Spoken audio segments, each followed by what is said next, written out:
को पहचानने का एक तरीका है। कमर की ऊंचाई से उसे सख्त जमीन पर गिराइए। अगर वो टूट गया तो वो सही ईंटा नहीं। और भाइयों, ईंटों को इस्तेमाल करने से 1 घंटा पहले उसे गीला कर लें। पानी की टंकी में ठीक से डुबोकर, पानी छिड़ककर नहीं, पानी की टंकी से निकालने के 1 घंटे बाद इस्तेमाल करें।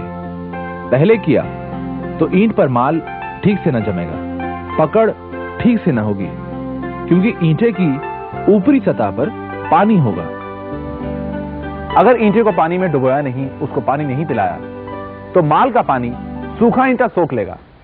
माल ईंटे को पकड़ नहीं पाएगा और दीवार गिर भी सकती है। अब सबसे महत्वपूर्ण बात, एक कप चाय पियेंगे फिर आगे की बात करेंगे। बात तो सही है। मीटिंग में आने कितना फायदा हुआ, पता लग गई। हम चीजें जानते तो थे, पर कोई पूछता तो हम बता ना पाते। इसीलिए कहता हूँ भैया, जमाने के साथ चलना हो तो थोड़ा बहुत पढ़ लिखना चाहिए। बिल्कुल ठीक। नया नया काम जानेगा, सीखेगा तो अपना और अपना फैमिली दोनों का तरक्की होगा जी। मैं तो अपने और मिस्त्री भाइयों को बताऊंगा कि इनका क्या नाम है कंपनी का? ग्रासिम इंडस्ट्री का सीमेंट विभाग। हाँ हाँ वही, ग्रासिम इंडस्ट्रीज का सीमेंट विभाग। कहूंगा कि चिट्ठी लिख करके विनोद बाबू को बुलाओ, वो तुमको बहुत सारी बातें बताएंगे। चलो, आने का कुछ तो फायदा हुआ, अब औरों को भी बताना। सही है ना? बिल्कुल। हाँ जी, कैसा लग रहा है? काम की बातें हो रही है ना? बिल्कुल साहब, वही बातें हो रही हैं। साहब, बहुत सारी बातें तो हमें भी पता थी, पर हमसे कोई पूछता ऐसा क्यों तो हम नहीं बता पाते।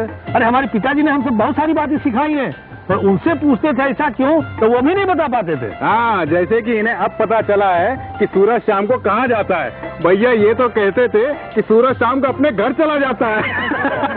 तुम भी मोहन भैया वो शर्मिंदा करते रहते हो। साहब, हमने आपसे बहुत कुछ सीखा और आपने हमें बहुत कुछ समझाया। अगर हमारे लिए कोई काम हो तो हमें जरूर बताइएगा। जब आपका मकान बनेगा ना तो हमें जरूर बुलाइएगा। क्यों है? बिल्कुल, जरूर बुलाऊंगा। चलिए, अब चाय का समय खत्म हुआ, हमको आपको और भी सारी बातें बताएंगे। ठीक है साहब, चलिए। चलो भाई, चलो भाई, चलो। तो चलिए, चाय भी पी ली और आराम भी कर लिया। अब हम बात करते हैं प्लास्टर के बारे में। जिस दीवार पर पलस्तर करना हो, पहले उसे साफ कर लें। पानी मारकर दीवार की अच्छी तरह से तराई कर लें। पलस्तर के लिए मसाला उतना बनाएं जो 1 घंटे के अंदर इस्तेमाल कर सकें। पलस्तर मारने के बाद उस पर झरी मारकर छोड़ दें। झरी मारने से पहले कोट के ऊपर मसाले की दूसरी कोट की पकड़ अच्छी होगी। अगले दिन पलस्तर की पानी मारकर तराई कीजिए और दिन भर तराई करते रहिए। उसके अगले दिन 8 मिलीमीटर का पलस्तर का दूसरा कोट करें और सूखने पर पानी से कम 10 दिन तक तराई कीजिए। पलस्तर और मजबूत हो जाएगा। 8 मिलीमीटर के दूसरे पलस्तर पर अगर टाइल बिठानी हो तो झरी मारिए, नहीं तो बिना झरी मारे छोड़ दीजिए।